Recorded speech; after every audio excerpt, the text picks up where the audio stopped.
Welcome back to Talk of the Town.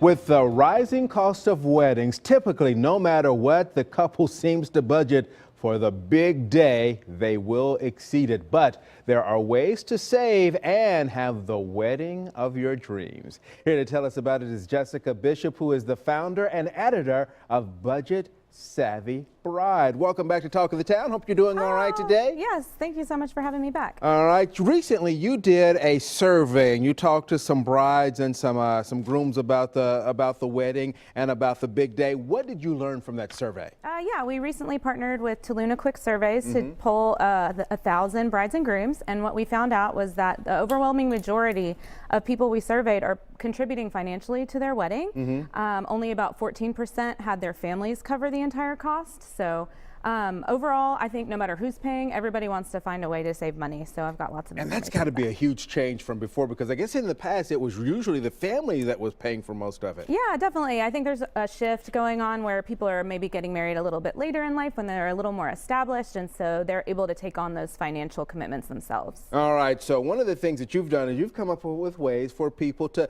save and try to stay on that budget. And so we've got a couple of tips here. First up, DIY, and let's talk DIY as far as invitations are concerned. Yeah, actually, if you visit our site, The Budget Savvy Bride, we've got a whole selection of free printables that you can download and print them for free on your computer at home, and you can easily add simple DIY embellishments with items from scrapbooking stores.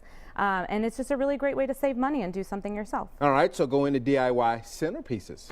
Yeah, one thing that I love to recommend is, you're constantly putting things in your recycling bin, whether it's spaghetti jars or wine bottles, things that you're using anyway that you might just toss aside, but you can easily transform those items with a quick coat of spray paint, make it match your color scheme, and turn those into DIY centerpieces. You can fill them with simple, inexpensive flowers, and it really creates a beautiful look. All right, my notes here say a non-wedding wedding dress. All right, so what does that mean? Yeah, definitely don't, you don't have to necessarily go to a bridal shop to find your wedding dress.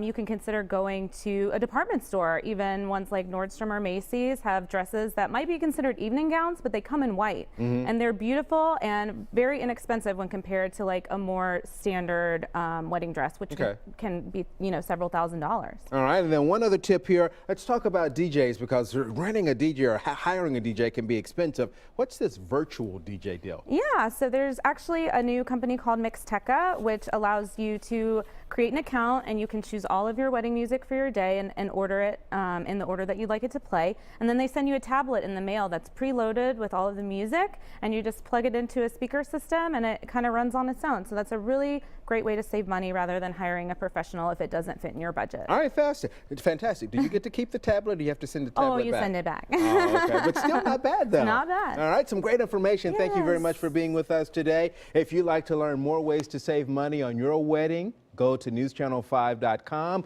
where we will link you to Budget Savvy Bride.